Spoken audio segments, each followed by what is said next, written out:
staff, Mr. Carlo Nino Teaching and Mr. Ryan Paul D. Abiela.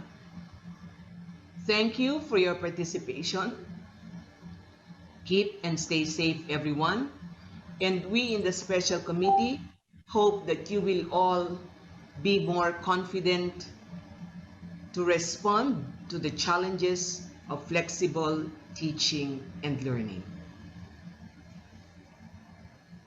Thank you, ma'am. Yes, I'm in the stars tonight. So Thank you, ma'am, for that challenging message. Now we will have the presentation of insights to be led to us by the Director for Finance and Development of PNU South Luzon, Professor Reynald Cacho. Sir.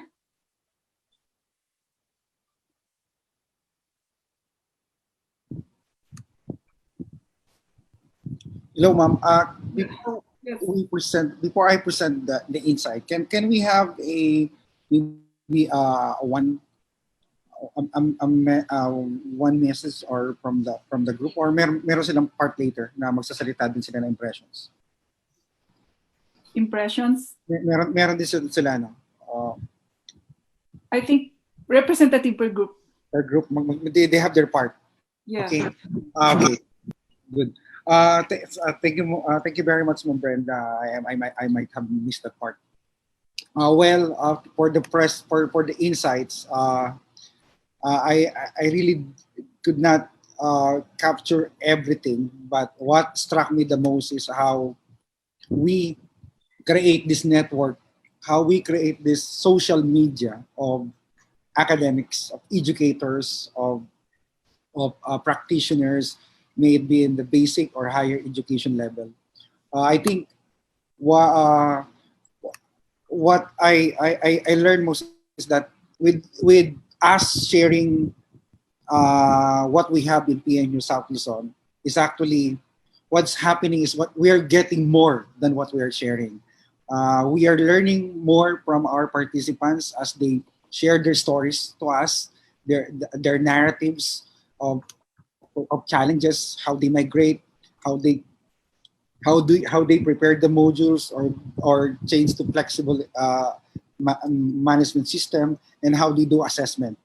Along the way, the road to improving the current practices that we have is actually evolving and dynamic. We are trying addressing different problems in coordinating with our students, in providing technical support, in providing the right environment for them, the accessible environment for them, in providing the right mechanism that will also ensure equity, access, collaboration, and of course ensure learning at this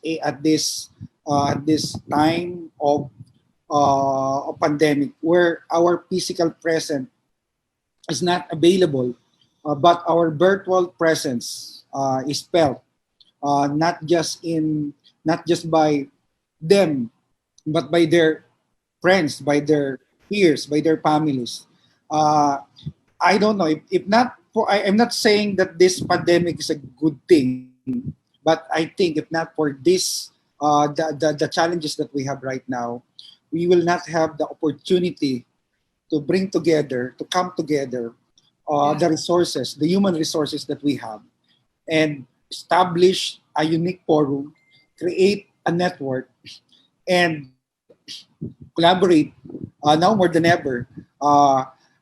Different things that we can offer, may it be in terms of instructional improvements, enhancement, products development, research, extension services. The PNU South Luzon is in this position at the moment, and we are taking this advantage to really reach out to our colleagues with, of course, our partner institutions in the region, in the province.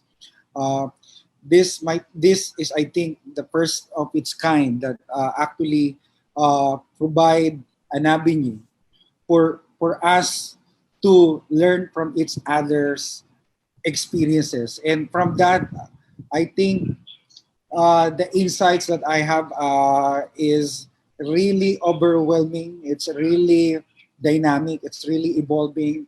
It's gearing toward creation of a a a network of academics, a network of schools, a network of practices, thereby becoming a community that together with our efforts, with our knowledge, with our information, with our experiences, I think we can storm this pandemic and go out at the end of the tunnel victorious and even more grateful that we have each other and we have this opportunity that we were able to create. I think that's all for now, Ma'am Brenda. Okay, thank you, sir. Thank you very much. We have had 3 focus group discussions. We were able to share our insights based on the plenary sessions that we have had in the past, in the previous 2 days. A while ago, we had a focus group discussion as a whole, wherein we discussed and we have had sharing about the lessons or the takeaways, our impressions, our experience, yes, our the lessons that we learned for the whole, for the 3 topics that we have taken up for this training. So I believe each group has assigned their representative to share what transpired in your group. So we can start. Whose group will start? Sir Jed's group in the breakout session a while ago, in the FGD that we have had a while ago. So a representative from each group will share. Good morning po. May I call on Professor Clyde Solis to share the insights or his insights or the collaborative insights my group. Professor Solis. Okay po. Good morning everyone. Good morning po sa Commission on Higher Education at sa mga professors and heads ng iba't ibang universities and colleges. Magandang umaga po uli. Isang mapagpalayang umaga po. Maraming salamat po. Napakarami ko pong natutunan dito sa webinar na ito. Dahil ito pong panahon ng pandemic ay panahon ng walang kamatayang webinar. Sana lahat may forever po. Pero hindi naman po ito basta webinar. Nagpapasalamat po ako dahil very informative, hindi lang po nalinang itong content knowledge, kasi bilang mga professors alam na po natin yung content, kundi pati po yung lalong-lalo na po yung pedagogical knowledge in this new normal, sa bagong kadawian, pati po yung technological knowledge, at syempre po yung community linkages at yung networks po ng ating mga schools, napakaganda po, na sana hindi po dito nagtatapos itong collaboration natin. Sana ito po yung simula. At nagpapasalamat po ako dahil napakarami ko pong natutunan. Salamat po sa Philippine Normal University, South Luzon, for initiating this webinar. Napakaganda po nung inyong course pack, yung inyong pag-discuss kahapon. At I learned a lot from the different insights simula pa po nung day 1. Napakaganda po sa lahat po ng mga speakers, yung at mga resource speakers po natin, mga field reporters, napakaganda po ng kanilang mga sinabi. Gustong-gusto ko po yung sinabi ni Dr. Yeban, na tayo po mga teachers, ito po, itong COVID-19 pandemic na expose po nito yung mga kahinaan ng curriculum natin. Katulad po yung sinasabi niya na napakahina ng response from, di ba, yung sa mga barangay. So ito yung mga nagtuturo ng social studies. Pero bilang mga teachers po, sinasabi nga po ni Henry Adams, a teacher affects eternity. No one can tell where our influence stops. Wala po makapagsasabi ko hanggang saan natatapos yung influensya natin bilang mga guro. At salamat po sa webinar na ito. Talagang bilang guro po, once a teacher, forever a student. Lifelong learners po tayo. At syempre po, napakaganda po na hindi po tayo stagnant ngayong panahon na ito. Tulad po ng sinasabi ni Dr. Balagtas kahapon, ka-group ko po siya eh. Hindi po pwedeng umupo lang ang teacher, hindi po pwedeng umupo lang tayo habang pinapanood itong COVID-19 na ito. Hindi po tayo pwedeng magtago sa kuweba habang buhay hanggat may COVID-19. Kailangan po natin kumilos bilang mga teachers. At darating po yung panahon, tayo po, titingnan po tayo, history will judge us kung ano po yung ginawa natin sa panahon na ito ng pandemic. Gustong-gusto ko po yung lukad pedagogy po ninyo. Salamat po, maraming salamat. Marami akong natutunan sa webinar na ito. Hindi lang po sa pangkaisipan, hindi lang po sa skills, pati po din sa values. Na ito pong kontrabidang COVID, walang panama sa Fed. Wala pong panama sa ating lahat. We teach as one and then we learn as one. Ayan. Maraming salamat po. God bless us all. Okay. Thank you po, Sir Clyde. Let me share my realizations with the sharings of my colleagues in my group. No? I realized that this pandemic, this new normal in education, our current situation tests our loyalty and trust. No, teachers, we need to trust each other, especially our students and our fellow teachers. If we want something good to happen, we need to trust each other. Trust will make whatever we believe happen. There are lots of challenges, but teachers never give up. We need to keep ourselves constantly motivated. We should always remember that striving and struggling precedes success. Thank you po, Ma'am Brenda. Yes, thank you, Sir Jed. Well said.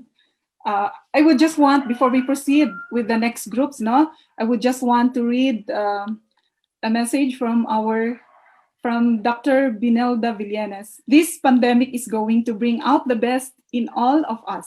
With collaboration, the best is yet to come. Thank you, Ma'am, for that encouraging message to everyone. Ma'am Brenda. Yes, yeah, sir. I could not thank Dr. Vinilda for that compliment earlier. Ma'am Vinilda, salamat po. Ma'am, just a commercial break. Please find time to evaluate the program, the entire program. We have the link. To get your certificate, you have to click the form and evaluate the entire program, so that later on I could share the initial result of the evaluation. Maraming salamat. Yeah. It's on the chat box. Yes, sir. Okay. Just visit po the chat box, Maraming mga links doon na sasagutan, and also the evaluation form. Next group po, any volunteer from the leaders of facilitators of each group? Yes, Engineer Maria Gracia Samson. May I call Ma'am Maria Victoria Carmona of LSPU. She will be representing our group. Ayan. Blessed morning to all of us.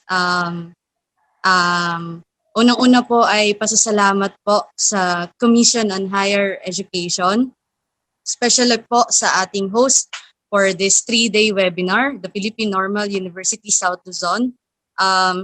Please accept our warmest and sincerest gratitude dahil once in a lifetime opportunity lang po yung mga ganitong collaborative effort.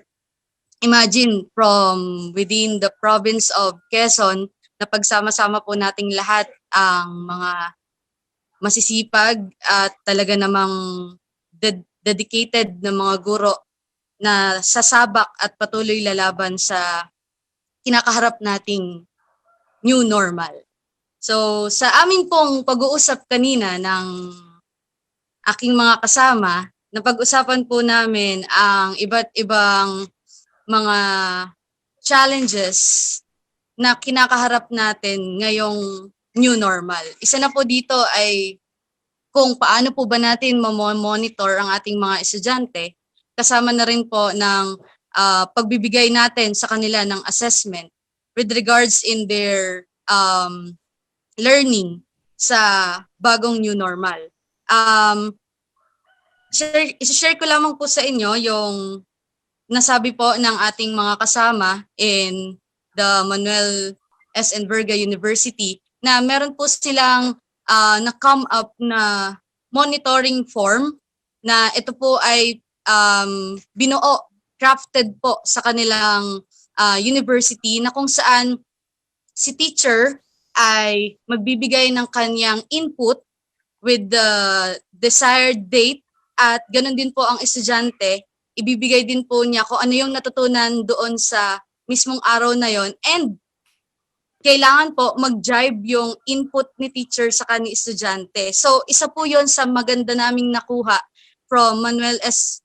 Enverga University kung paano po natin mamomonitor yung ating progress when it comes to pagbibigay po natin ng ating mga lesson sa mga bata.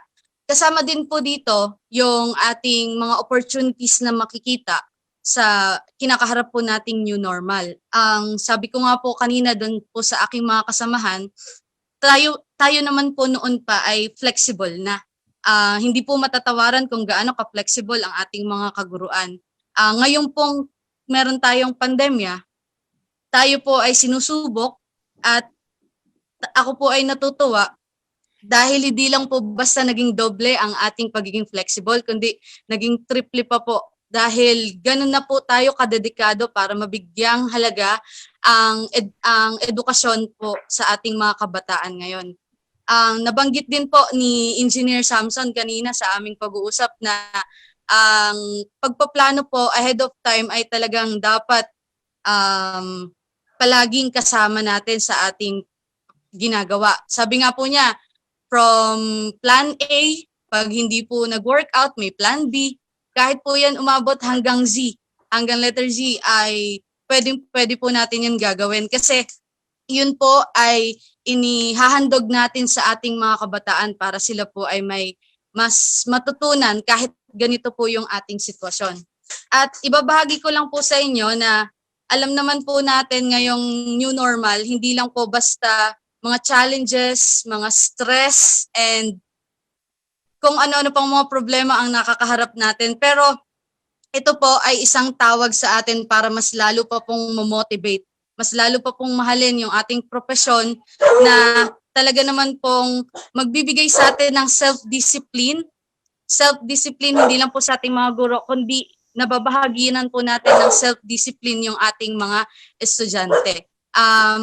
Muli po, nagpapasalamat po ako bilang isa sa mga nakasama sa 3-day seminar pong ito. Napakarami ko pong natutunan sa iba't ibang aspeto po ng pagtuturo ng bagong kaalaman, ng bagong strategiya, ng bagong mga technology na pwede po pala nating i-apply, at alam ko po itong mga ginagawa natin ngayon ay makakatulong po ito sa mga susunod na henerasyon. Hindi po ako nalulungkot dahil hindi po natin nakakasama yung mga estudyante natin ng face-to-face o napaparamdam sa kanila kung paano natin sila kagustong mabigyan ng edukasyon ngayong panahong ito. Bagkus palagi po ako nakatingin sa positive side ng pandemyang ito. Mahirap po talaga sa atin na tayo ay hindi yung sitwasyon po natin ngayon, hindi po ito inaasahan.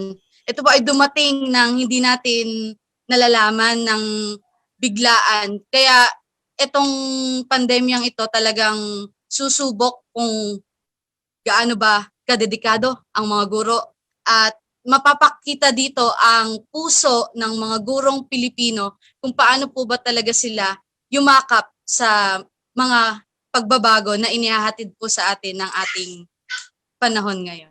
Yun lang po at maraming salamat po. Thank you. Salamat, Ma'am. Ma'am Mavic. Ma'am Bren, can I share my thoughts also? Yes, Maiksi lang po. Just want to say my thoughts in 4-letter words. And we can shout this in RARA. RARA means for me, R is restore. So maraming nawala sa atin. So nagkaroon tayo ng disconnection ng face-to-face sa ating bata. But we need to restore this in this kind of new platform. And A for accept. Acceptance, because this we cannot change this eh. Kumbaga tayo ang magbago. So tayo yung mag-accept sa ganitong situation. And then because of this, we will regain. So regaining kumbaga, what would be the opportunity, though we're facing the challenges, but what would be the opportunity now we will gain for this? And this, because we regain, we adapt. We can able to adapt the situation. So, yun lang, ma'am. Then we can say again, rara, laban lang. Salamat po, Rara. ma'am. Thank you Rara. ma'am, for that, Rara. Thank you. Gusto ko lang basahin yung message ng ating Executive Director and Provost, Dr. Ruel Avila. Nakakataba ng puso ang mga insights. Kalakasan po ang mga ito para sa ating paglilingkod sa bayan. Tama po, sir. Okay po, thank you. Next group po, any volunteer from other groups? Okay, I'm Brenda. Yes, sir. Sa group naman namin. I would like to call on Sir RJ Parga. He is around. Sir RJ. Okay, most of our participants po kasi may mga problem po sa signal. Kung nandito po si Sir RJ. Okay, si Ma'am Diana po. Ma'am Diana, yes, po, sir, I'm here. Okay. Ma'am Diana, can you share with us your insights? Doon po sa discussion po natin. Thank you. Sure po, sir. Thank you po. Good morning po to everyone. Before I give the realizations of the group, so these are our learnings. So I would like to commend the PNUSL for making this possible for this webinar, that it is unique among other webinars because this is ours. This is our locality, the Quezon Province, and it is seldom that we keep in touch with our local, our university and colleges within the Quezon Province. Thank you, sir and ma'am, for this. So we have 3 questions raised for the lessons we learned from the different speakers. So first is about the significance of migration. I would like to acknowledge our group, that the other members of our group, I did not get their names actually. So to the professors and sir and ma'am, these are from you. They said that there is a need to shift our paradigm from our conventional institutional paradigm to a more technological and applying more on the distance learning or flexible teaching and learning. So another second lessons that we learned from the module, the significance of module for flexible learning, that module development, as mentioned by Dr. Amor, is more on collaboration of the subject specialists. There is a need for collaboration for the subject specialists to come up or to produce a comprehensive module. So it is not an effort of one faculty only.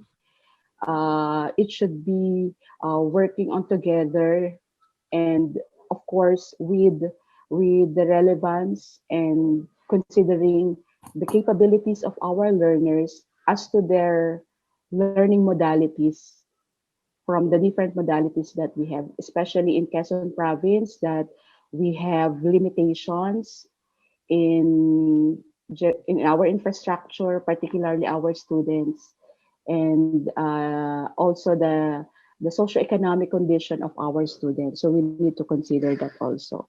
And lastly, for the assessment, it is important, according to our group, to monitor and provide feedback to our students, particularly in that we are in remote teaching and learning, to maintain student progress and response.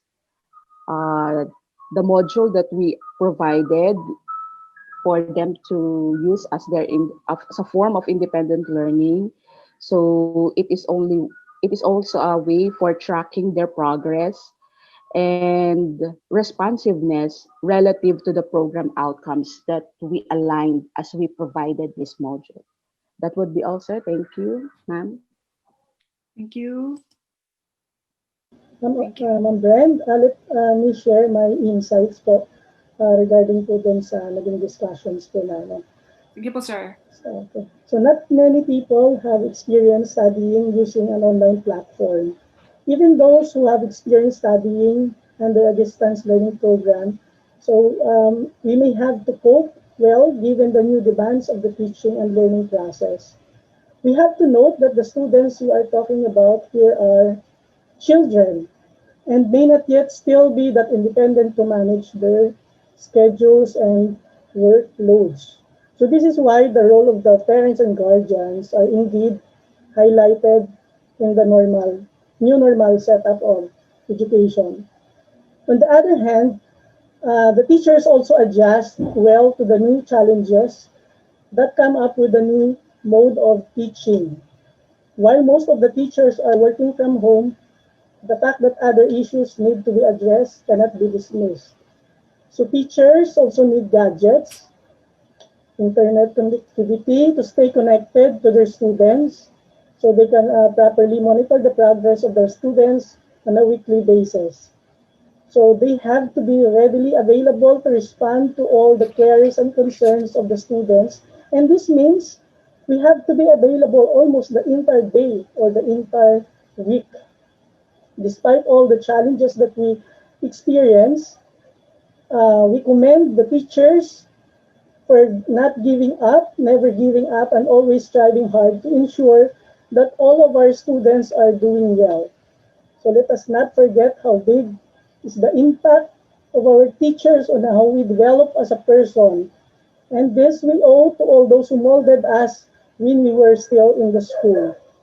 So teachers indeed are called the second parents of the students, and by this, they definitely can live up this expectation.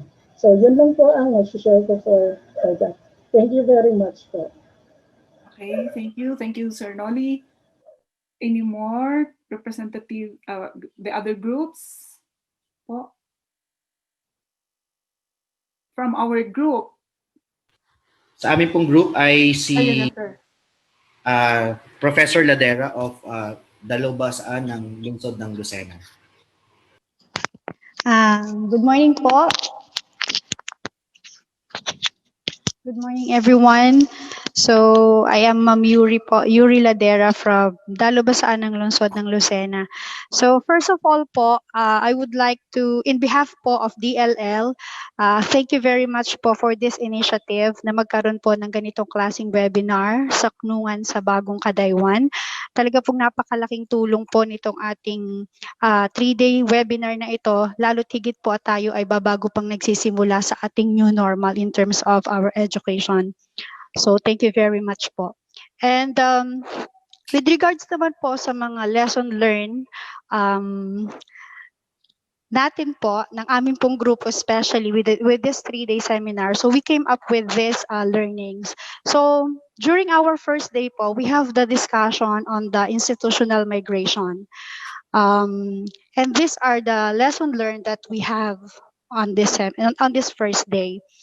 So, according po dun sa aming pong mga kasama sa grupo po, so we should be adaptive and resourceful. Lalo tigit po na tayo, we are facing a different condition. And then the importance of integration and creative in the migration, even in the time of disruption. And then the importance of also of resilience.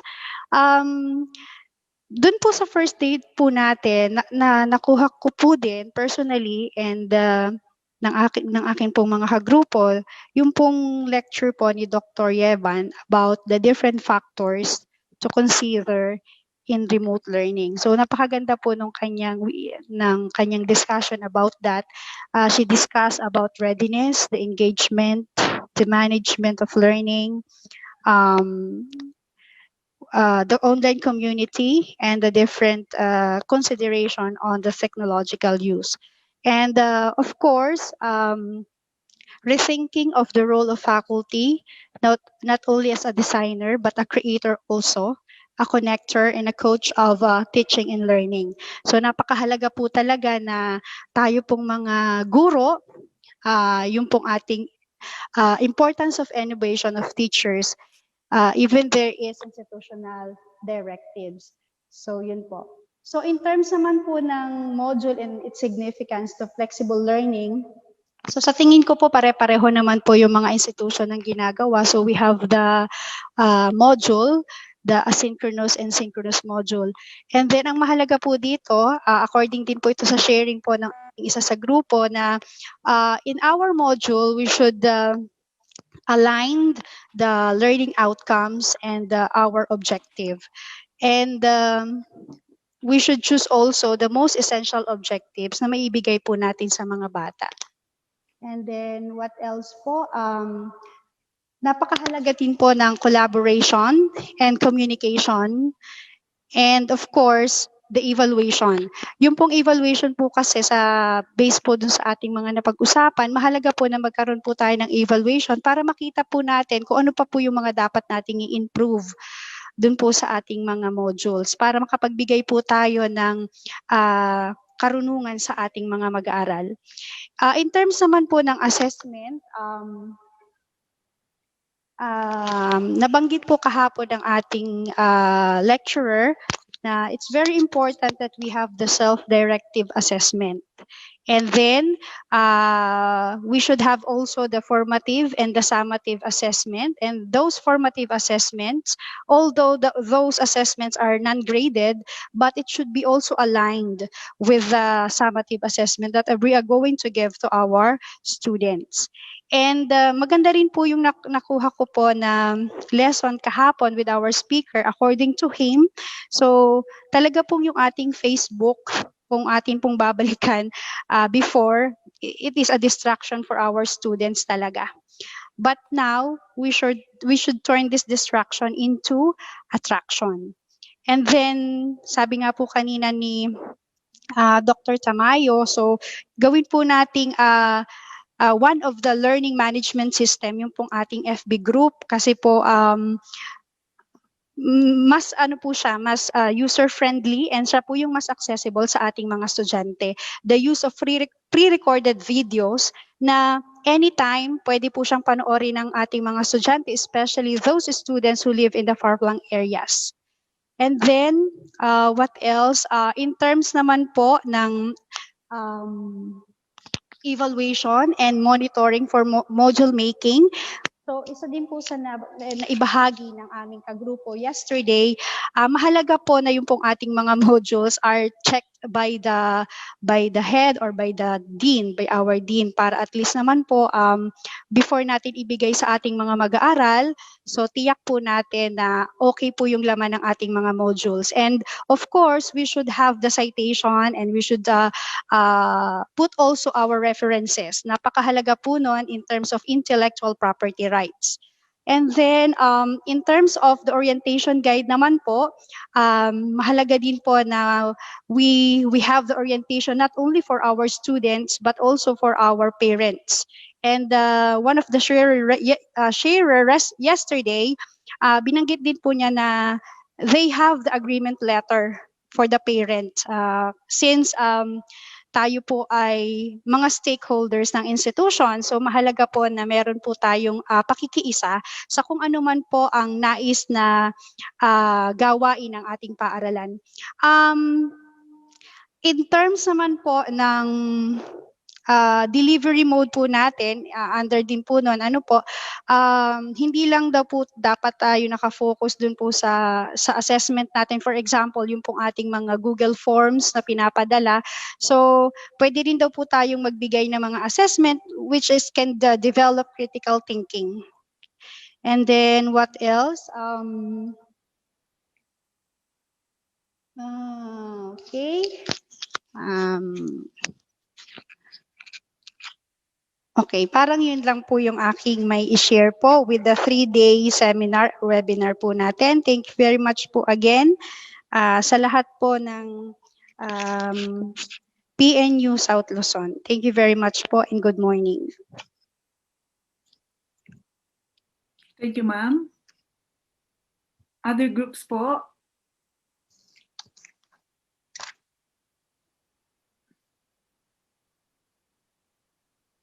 Okay, grupo namin. Ang mag-share po in behalf of our group is si Ma'am Monet Tenorio. Ma'am Monet? Yes, hello, good morning Yes. po. Good morning.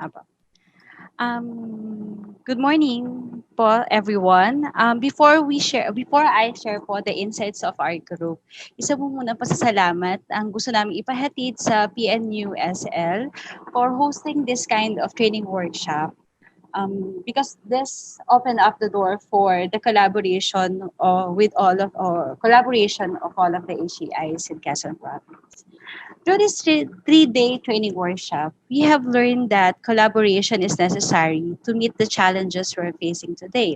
It is also important that we have learned from the experiences of other schools and colleges, especially po in terms of module making and providing right assessment for our students. Diyan po kasi medyo nahihirapan talaga lahat.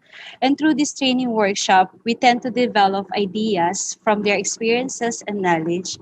And we also somehow discover different platforms that we can use in our synchronous and asynchronous. And with this, thank you so much, PNU, for this opportunity. The group also understand that, of course, after the flexible learning, the next step is to focus on our students who will be taking the board examination. Kasi yan in the next problem that we will be facing after all of this. And we think that will be probably the next step. Okay? And through this kind of training workshop, we know that we can surpass all of this with the help of each other. So, yun lang po. And thank you so much po, PNU SL. Thank you, Ma'am Monet. Any more group na hindi pa nag-share? May isa pa yata.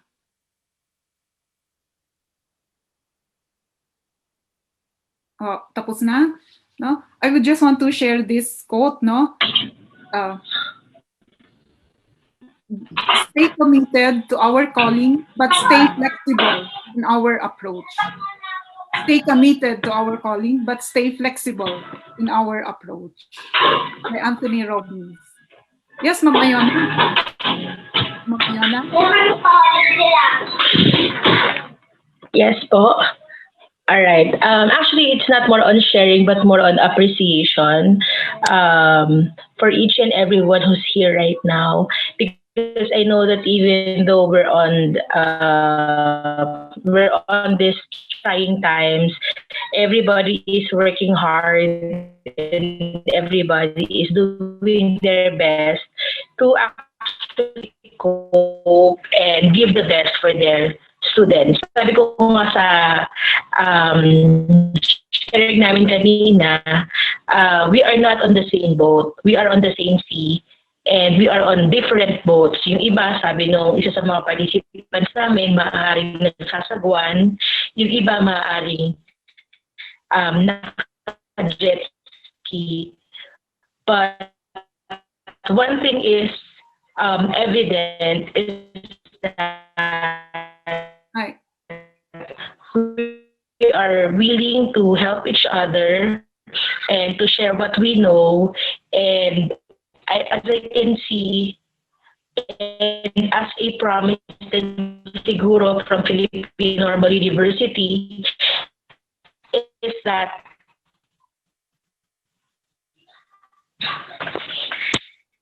and as a promise from Normal that we're in this together. Whatever we can help you with, let us know. And the quotation of Jose Rizal, ang kabataan ng pag-asa ng bayan. And in this pandemic, it is true that ang mga guro ang pag-asa ng bayan. So with that, I commend you all and I thank you all for being here with us and kung nagpapasalamat kayo sa PNU dahil sa pagbabahagian na ito, nagpapasalamat din po kami sa inyo sa mga naibahagi ninyo dahil natuto din po kami sa inyo. So with that, thank you so much and marami pong salamat. Thank you, Ma'am Ayana. tama nga, no? We learned each other, not only PNU, no? We also learned from other universities, from the sharing of experiences that we had in the previous days and even this morning. I would just want to read again the messages in our chat box from Dr. Villenas. Tunay na walang makakagapi sa ating mga Pilipinong guro kapag tayo ay nagsasama-sama at kapit-bisig na nakibaka sa pandemya. Wala nang tatalo sa ating pinagsamahang lakas at talino. Salamat PNUSL at mabuhay. Dr. Roel Avila. Congratulations to the organizers of the momentous event with this webinar. 3 keywords I've gained in my wisdom. Number 1, create. Educators need to be creative in this time of pandemic. Number 2, achieve. Move forward in the new trend of modalities. Number 3 is implement. Adopt technological advances for the benefit of learners and teachers. Thank you and more power. Godspeed from Telasforo Innumerable. Okay, thank you. Thank you all. Okay. I believe all groups were already done sharing their insights.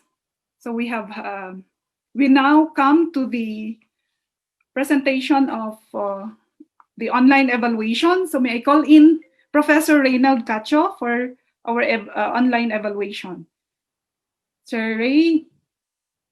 Yes, ma'am. Yes, ma'am. I'm listening. I'm preparing the result of the survey, which I actually have right now in front of me.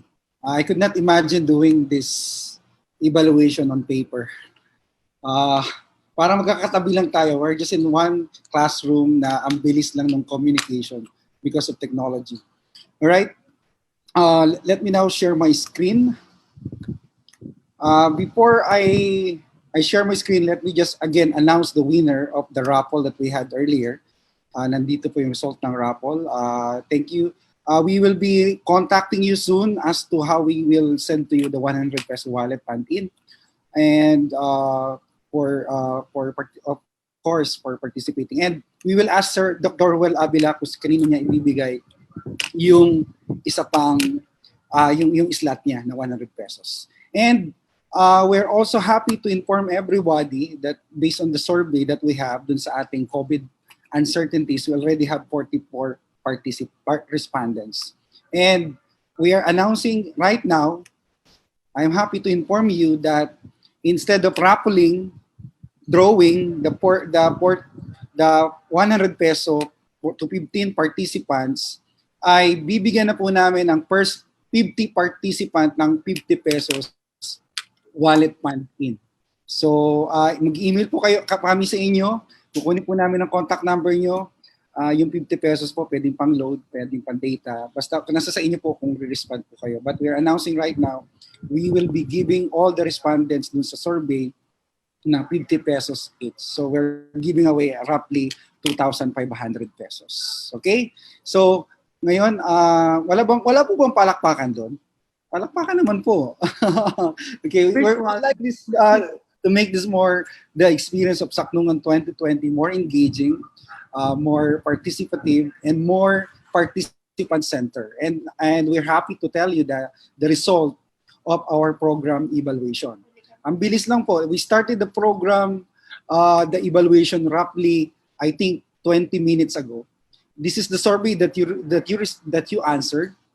Ginawa po namin to. And here are the results. In less than 50 minutes, we were able to get 49 responses. So, pasadahan ko lang po. Anyway, your identity are protected, and let me just go through how you find the program in general based on the following indicators. For the relevance of the program, the participants find it great majority excellent. So thank you very much po. We find the relevance very timely po siguro ang training na ito because we are responding to our problems, and the solutions are not coming from just one person, it's coming from all of us. For the training workshop organizer still, mataas pa rin po ang nagsabi ng we have how many? 49 and 41 made mention it's reported excellent. Again, salamat po. We organized the training I think just a month ago. Na-postpone siya last week dahil binaha kami sa Lopez, but still we were able to push through this week the training. For the resource persons, acknowledge, thank you so much for the 46 who reported us that they found the participants, the speaker excellent. Thank you very much. What we shared are actually a product of our experiences from informal training that we have had in our institution and other institution, attending seminars, doing research, and and pursuing our advanced studies. Salamat po. Ma'am Amor is a product of Dr. Rodrigo Abenes is a product of De La Salle, homegrown from Batangas.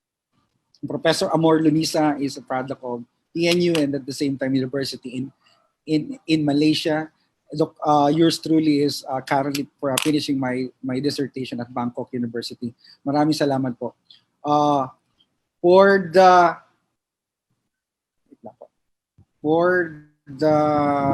management of learning, 45 still up, 40 and up participants find the management of learning excellent.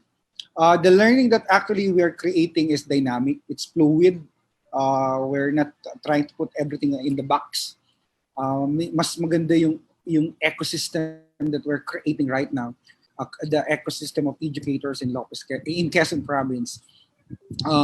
The systems that we are using, we're just using Google Sites. Hindi po kami gumagamit ng paid na platform. Google Suite po ay libre. Google Form, Google website, ang Saknungan, and YouTube videos and a lot more. Siguro I have to give credit to our technical team, to our ICT with Mr. Joshua Gusojos for providing us the technical service, mamahanad the technical, and of course my admin staff headed by Engineer Dandy Suryo. We have here for the learning from other participants, still 40 and up. Yun yung essence nung collaboration, ng network na ginagawa natin. We learn not just from within the institutions that we belong, we're working. We are also learning from other people. Actually, the more we share the knowledge, the more we create the dialogue, the more we engage in the conversation, the better ideas will come, the better solutions will come, and who knows, we might have provided the solution or the answers, the knowledge that others may find very useful in their context. In terms of intellectual stimulation, yes, actually the lecture, the plenary that we have, the presentation is just the parang lang siyang Jamboard. Just to jumpstart. The intellectual stimulation is actually at the heart of our focus group discussion. And thank you so much for finding that, again, excellent. For the practical relevance, yes, we hope you will find the knowledge, experiences you gained, and still the interest and other passions that you have found that you think will help in your own classroom, in your own help desk, in your own offices, at home, wherever you are. You may find something useful, not just in academics, not just in school, but maybe apply it at home and anywhere you go. For the technical and ICT training support, I think this is the technical support. Kaya I think ito yung isa sa mga mababa pero it's still excellent po, 36. The technical and ICT training, we have to acknowledge our deficiencies, our shortcomings. We have our problem with the internet, but I think the solution is really to upgrade and to invest more time and resources in order to upgrade the equipment, the infrastructure that we have. But more than investing on the hardware, it's also worth noting to invest on the peopleware, and tayo yun. And this training provided us an investment, and our institution, our schools, are expecting a return of investment from this Saknungan 2020. That sooner or later, we will apply something in our course development, in our program development or offering, and in the improvement and management of our administrations and other support services in our organization. Overall, we are happy to inform everyone that 947 or 47 out of 54, how many is that? Ilang percent yun, Cyrene? 47 out of 54. Could somebody give me the math? 47 out of 54. How many percent is that? Ma'am Brenda? 47. Divided by 54. 47 times 100. divided by 54. It is 87%. Okay, thank you. Roughly 9 out of 10 of the participants find the overall training at the excellent level. And for that, we're very thankful for the appreciation for this rating that you are giving us. Nandito po yung mga what you have learned. I think hindi ko na po ito uulitin, itong mga qualitative aspect of the training because na-mention nyo na rin po ito sa chat and we appreciate those comments, those kind words, those compliments. It's really, yes, nakakataba po ng puso and it's really inspire us. Hindi lang po kami na-inspire. I know you, ina-inspire din po kayo and kung sino man pong makakasama natin dito. At syempre, our next goal would be to continue the collaboration, to enhance or expand the ecosystem, the niche that we have created, and of course, provide and at the end of the goal, the end of this is of course improve our services and of course can continue acquiring more knowledge and once we acquired, share more. Again, thank you so much. I hope that the numbers may not sum it all, but I think all the words that you have mentioned, you have written, are all noted po. Again, maraming salamat po. Gamitin nyo naman po yung clap version nung ating Zoom. May clap po yan. Pwede po kayong mag-clap. Yan. Actually, applause should not be asked, pero maganda pong nagagamit nyo yung reaction ng Zoom picture. Maraming salamat po. Ma'am Brenda, please. Yes, thank you, sir. Thank you, participants, for your very generous evaluation despite of our uncontrolled problems or unexpected problems like the outage, power outage, the flooding in Lopez Quezon, no, the typhoon. No, we still push through with these activities. So thank you. We cannot express really our gratitude to your participation, to your active engagement, to the also the knowledge, the experiences that you have shared from what you are doing in your own respective institutions. So thank you. Before we will proceed with the closing remarks from our Executive Director and Provost, allow me to acknowledge the participating schools in this 3-day training workshop from the different districts of Quezon, this participating higher education institute. We will acknowledge those higher education institutions from District 1, Pambayang Kolehiyo ng Mauban, Southern Luzon State University. So those are the respective institutions from District 1. We also have Pagbilao, Quezon. No. From District 2, marami sa District 2. Interglobal College Foundation Incorporated, B West College Incorporated, St. Alphonsus Regional Seminary and School of Theology Incorporated, Tayabas Western Academy, Mary Hill College, STI College, Lucena City, Sacred Heart College, Lucena City, St. Anne College of Lucena City Incorporated, QCRS College Incorporated in Lucena City, Kalayan Educational Foundation, Baptist Voice Bible College, Asian Institute of Technology and Education, Olensterg College, SCTC, College of Science, Technology and Communications Incorporated, dalubhasaan ng lungsod ng Lucena. All these are the higher education institutions from District 2 of Quezon Province. From District 3, we have Manuel S. Enverga University Foundation.